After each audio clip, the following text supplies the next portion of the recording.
So hello students, welcome to GR maths academy once again. ठीक है, एक बार फिर हम लोग अपने बोर्ड एग्जामिनेशन की तैयारी के लिए जुड़ चुके हैं। तो आइए, लास्ट वीडियो में हमने देखा था एक्सरसाइज 3.2 के हमने वो सारे क्वेश्चन देखे जो पेपर में देखे गए थे, जो हमारे बोर्ड एग्जाम में आ चुके थे। अब हम एक्सरसाइज 3.3, ये हमारे चैप्टर 3 का लास्ट एक्सरसाइज है और इसमें से जो इंपॉर्टेंट क्वेश्चंस पेपर में देखे गए हैं और जिससे रिलेटेड क्वेश्चंस आते हैं पेपर में, उसी को हम डिस्कस करने वाले हैं एक बेस्ट एक्सप्लेनेशन के साथ। तो चलिए शुरू करते हैं। सबसे पहला क्वेश्चन देखिए, मैंने क्वेश्चन यहाँ लिख भी दिया है, कौन कौन सा क्वेश्चन इंपॉर्टेंट है। सबसे पहले क्वेश्चन नंबर फर्स्ट का 4th नंबर क्वेश्चन है, वो हम करेंगे, जो मैंने अभी बोर्ड पे लिख रखा है। क्वेश्चन नंबर सेकंड का second question, third question, fourth and fifth, ये सारे क्वेश्चन यहाँ पे आपको एक्सप्लेनेशन के साथ सारे रेफरेंस के अकॉर्डिंग आपको आंसर्स मिल जाएंगे। तो चलिए शुरू करते हैं। तो सबसे पहले कहा इसको एलिमिनेशन मेथड से सॉल्व करो। तो हमारे पास क्या है ना कि जब भी हम एलिमिनेशन मेथड लगाते हैं तो हम कोफिशिएंट को इक्वल करने की कोशिश करते हैं विद अपोजिट साइन। अगर हमारे पास अपोजिट साइन हो ना, कोफिशिएंट इक्वल और अपोजिट साइन, तो हम आसानी से कर लेते हैं। बट अगर सेम साइन हो और कोफिशिएंट इक्वल हो तो हमें थोड़ा सब्ट्रैक्ट करना पड़ता है, साइन को चेंज करना पड़ता है। ठीक है, तो यहाँ देखिए क्या है, 2y/3 और y/3, साइन अपोजिट है, इसको हम इक्वल कर सकते हैं। हाँ, कर सकते हैं। इसमें अगर मैं मल्टीप्लाई 2 कर दूं तो आसानी से हम कर पाएंगे। ठीक है, तो इसे इक्वेशन फर्स्ट, ये इक्वेशन सेकंड। तो हम यहाँ हमने क्या लिखा कि multiplied by 2 in equation second. तो हमारे पास पहले फर्स्ट इक्वेशन लिख लेते हैं, x/2 plus 2y/3 is equal to -1। अच्छा, दूसरा इक्वेशन मल्टीप्लाई करने के बाद क्या आएगा वो लिख देता है। देखो, 2 into x 2x minus 2 into y upon 3, 2y/3 equal to 6। यहाँ से कोई प्रॉब्लम नहीं है। ठीक है, अब क्योंकि कोफिशिएंट इक्वल और साइन अपोजिट है तो हम यहाँ क्या करेंगे, ऐड करेंगे। क्या ऐड? मान लो यहाँ प्लस और प्लस होता तो हम क्या कर रहे होते, यहाँ पे सब्ट्रैक्ट कर रहे होते। ठीक है, तो अब देखो यहाँ से ये तो कैंसिल, यहाँ से बच गया हमारे पास x/2 plus 2x is equal to, यहाँ पे बच गया 5। ठीक है, अगर हम इसको सॉल्व करें तो ये x plus 4x/2 is equal to 5। ठीक है, तो हमारे पास ये कैलकुलेशन करने के बाद क्या आएगा, ये आएगा 5x/2 इज इक्वल टू 5। तो यहाँ से 5 कैंसिल हो गया, तो x/2 is equal to 1, that means x equal to 2। So x की वैल्यू कितनी आई, 2।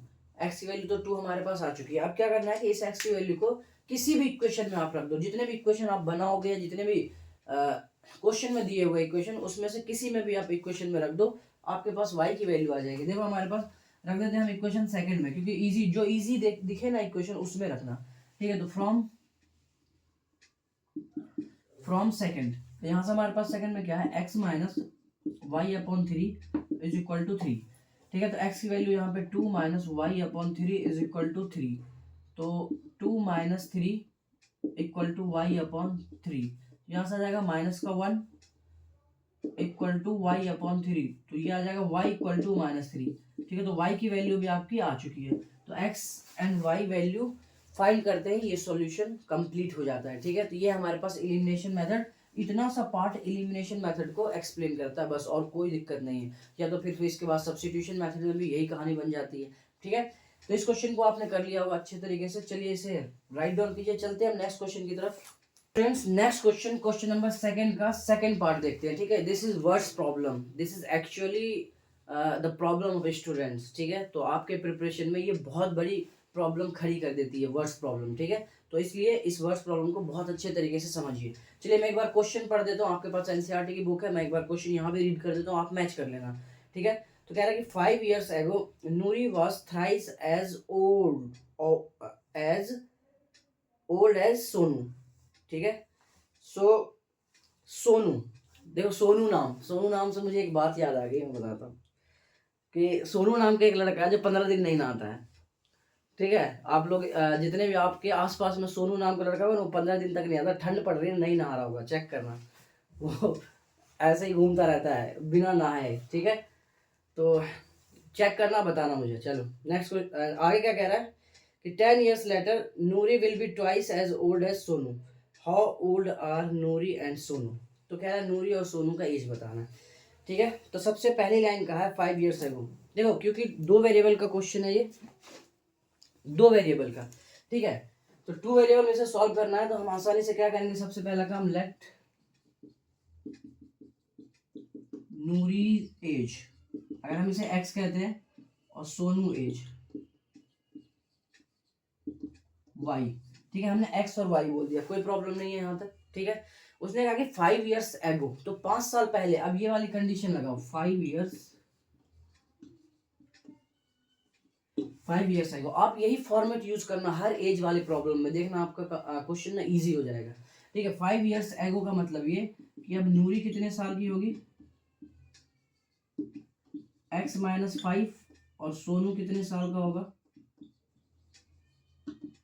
y माइनस 5, ठीक है। ये बोल दिया क्वेश्चन में। इसके आगे क्या कहता है देखो, मैं आपको क्वेश्चन से चेक कराता हूँ। इसके आगे इसने कहा है कि Noori was thrice, Noori was thrice. देखो अकॉर्डिंग टू क्वेश्चन कह रहा है कि नूरी वॉज थ्राइस, नूरी का एज क्या है, x माइनस 5। नूरी वॉज, मैंने is am are was were, जितने भी हेल्पिंग वर्ब है ना वो मैंने बता रखा है मैथमेटिकल के टर्म्स में, वर्ड्स प्रॉब्लम में हम इक्वल टू इस्तेमाल करते हैं, ठीक है। सो नूरी वॉज थ्राइस, थ्राइस मतलब होता है 3 गुना, किससे, किससे 3 गुना, सोनू के एज से, ठीक है। यहाँ पे y माइनस 5, इस बात को आप समझ गए होंगे। अगर ये बन जाता है ना आपका, तो इसके बाद तो क्वेश्चन में कुछ रहा ही नहीं। सो देखो यहाँ पे x minus 5 is equal to 3y minus 15, यहाँ से x minus 3y is equal to हो जाएगा माइनस का 10, इक्वेशन फर्स्ट। इसमें कोई प्रॉब्लम बिल्कुल भी नहीं है, ठीक है। अगर आप चाहें तो चलो इसको ना एक इक्वेशन बना लो आप, ठीक है, ताकि आप सब्स्टिट्यूशन मेथड लगा दो। यहाँ देखो x बराबर 3y माइनस 10, इसे इक्वेशन बना। मैंने क्या करा है, x को इन टर्म ऑफ y में कन्वर्ट कर दिया, ताकि मैं x की वैल्यू डायरेक्ट पुट कर दूं दूसरे इक्वेशन जो हम बनाने जा रहे हैं, ठीक है। तो आइए अगले स्टेप में ये क्या कह रहा है, ये कह रहा है कि 10 years later, 10 साल बाद, 10 years later, देखो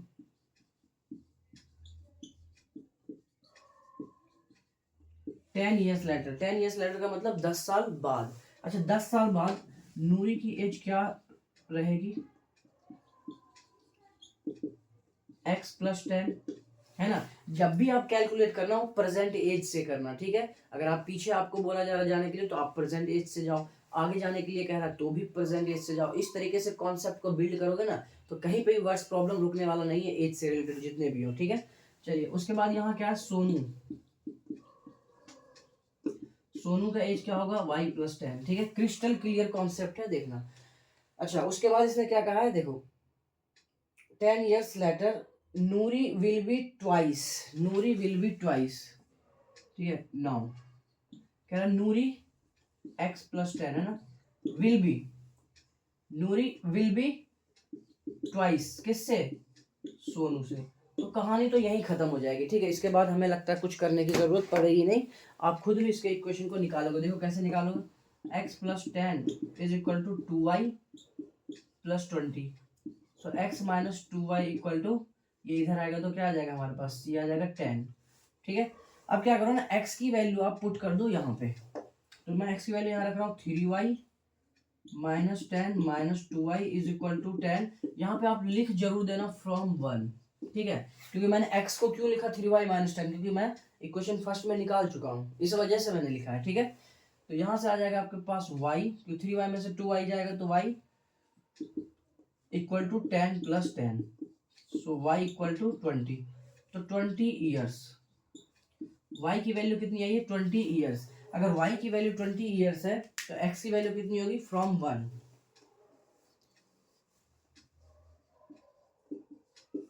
from 1 x equal to 3y minus 10, तो 3 इंटू y की वैल्यू कितनी है 20 माइनस 10, तो ये हो जाएगा हमारे पास 60 माइनस 10, दैट मीन्स कि 50 ईयर्स। सो कहने का मतलब क्या हुआ,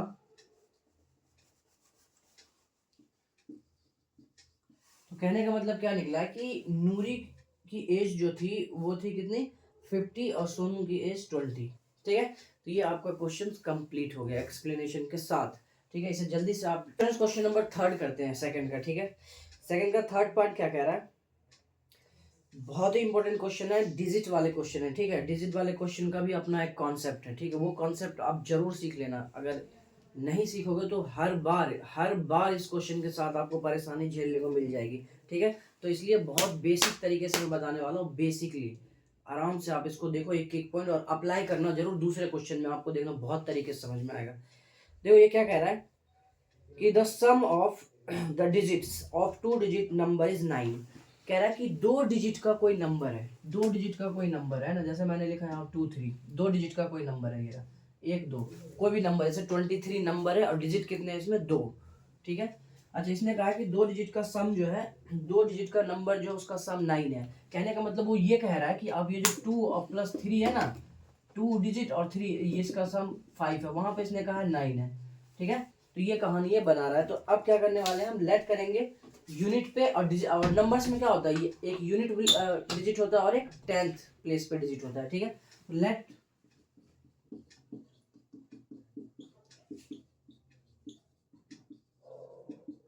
यूनिट प्लेस डिजिट x और 10th प्लेस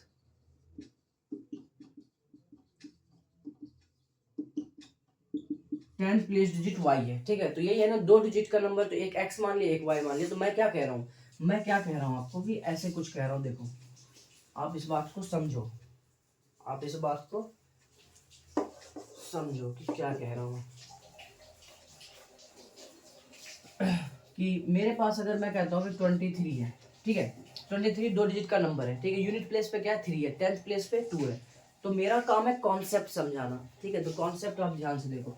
अच्छा, इसका मतलब ये क्या है कि मैं इसको 20 + 3 लिख सकता हूँ। इसका मतलब ये भी समझ में आता है कि मैं इसको 2 × 10 + 3 लिख सकता हूँ, ऑफिशियल लिख सकता हूँ। मैं आपको गहराई में ले जा रहा हूँ, बातों की गहराई में, देखो कैसे है। अच्छा, 2 क्या है 10th प्लेस, और ये 10 तो मल्टीप्लाई है, और ये यूनिट प्लेस। तो इसका मतलब ये समझ में आया कि सर आप कोई भी 2 डिजिट का नंबर मानोगे ना, तो 10th प्लेस पे जो डिजिट होगा उसके साथ 10 से मल्टीप्लाई होता है। 10th प्लेस पे जो डिजिट मानोगे और फिर उसके बाद आप नंबर लिखोगे, तो 10th प्लेस वाले के साथ 10 से मल्टीप्लाई हो जाता है। देखो कैसे। तो यहाँ पे हमारे पास नंबर क्या होगा,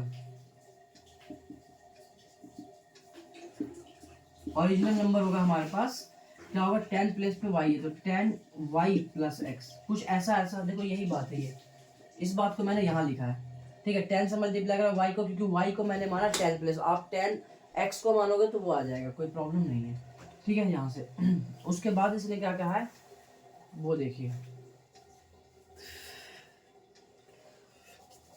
कहा कि ऑल्सो 9 टाइम्स द डिजिट्स। चलो ठीक है, इस जब भी आप डिजिट की बात करेगा ना क्वेश्चन में, तो आप ध्यान रखना ओरिजिनल नंबर जैसे ही निकालोगे ना, तुरंत वो क्या कह देता है, रिवर्स कर दिया डिजिट को। और डिजिट को रिवर्स करने का मतलब ये है कि बस प्लेस चेंज हो जाता है। यहाँ अगर हम कहते हैं कि रिवर्सिंग द डिजिट, जैसे ही डिजिट को रिवर्स करोगे ना आप, तो आपका नंबर बदल जाएगा। जैसे मैं यहाँ कहता हूँ 23 है, इसको रिवर्स करेंगे तो क्या बन जाएगा, ये 32 बन जाएगा, ये 3 यहाँ और 2 यहाँ पे आ जाएगा। तो यहाँ पे हमारे पास एक नया नंबर बना ना, न्यू नंबर, एक नया नंबर हमारे पास क्या हो जाएगा 10x + y। इस बात से कोई प्रॉब्लम नहीं है किसी को भी, ठीक है। आगे बढ़ते हैं। सो अकॉर्डिंग टू क्वेश्चन, आगे कहानी है उसने क्या कहा है, ये तो हमारा बेसिक कॉन्सेप्ट था, इतना तो करना ही करना है, ठीक है। अब आगे उसने कहा कि इन दोनों सम का डिजिट कितना है x + y, दोनों डिजिट का जो सम है वो 9 है, ठीक है। आप चाहे तो उसको ऐसे लिख सकते हो, x = 9 - y, इक्वेशन फर्स्ट, ठीक है। क्वेश्चन में कहा है the sum of 2 digit is 9। अच्छा, एंड और क्या बोला है, 9 times the number, 9 times this number. देखो 9 टाइम्स का मतलब ये है कि 9 टाइम्स दिस नंबर ये ओरिजिनल वाला है ना, 10y + x is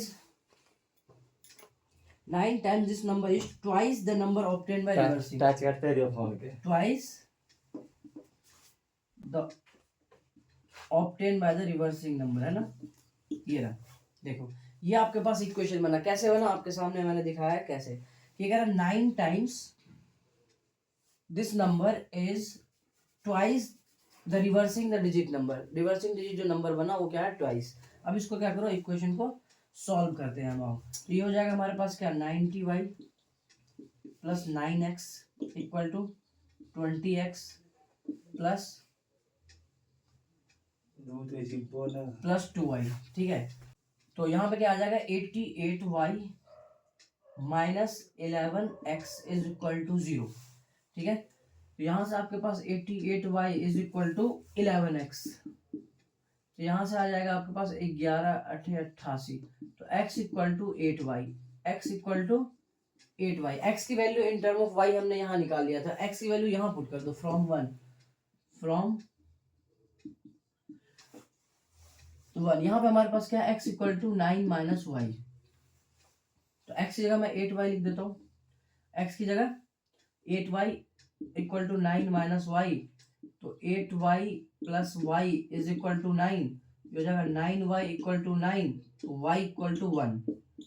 y की वैल्यू कितनी आ गई है 1 आ चुकी है y की वैल्यू। अब एक बात बताओ कि y की वैल्यू अगर 1 आई है तो x की वैल्यू कितनी आएगी, तो x की वैल्यू आप यहाँ से फ्रॉम 1 से करके निकाल लोगे, है ना, फ्रॉम 1, ठीक है। ये इंट्रोडक्शन पार्ट है, हल्का सा समझाने के लिए, ठीक है। From 1 x equal to 9 minus y, तो x की वैल्यू कितनी है हमारे पास, नहीं है 9 माइनस 1, तो x इक्वल टू 8, तो x की वैल्यू कितनी है 8। बट क्वेश्चन में कहा जा रहा है कि आप नंबर बताओ, वो नंबर क्या है, तो नंबर तो ये रहा ना हमारे पास, ये रहा, ठीक है। तो इस नंबर पे पुट कर दो वैल्यू, नंबर पे वैल्यू कर दो पुट, देखो यहाँ करते आओ, तो हमारे पास जो नंबर होगा, हमारे पास जो नंबर है वो क्या है 10y प्लस x, तो 10 मल्टीप्लाई y की वैल्यू 1 प्लस x की वैल्यू 8, तो 10 प्लस 8 दैट इज 18, तो 18 वो ओरिजिनल नंबर कितना है 18 है, ठीक है। वो 18 ही नंबर है जिसके बेस पे ये पूरा स्क्रिप्ट लिखा गया, पूरा वर्ड्स प्रॉब्लम एक एप्लीकेशंस, रियल लाइफ एप्लीकेशंस दिया गया है, ठीक है। तो आप इस बात को समझ पाएंगे सही तरीके से, ठीक है। इसे राइट डाउन कीजिए, मिलते हैं हम नेक्स्ट क्वेश्चन में।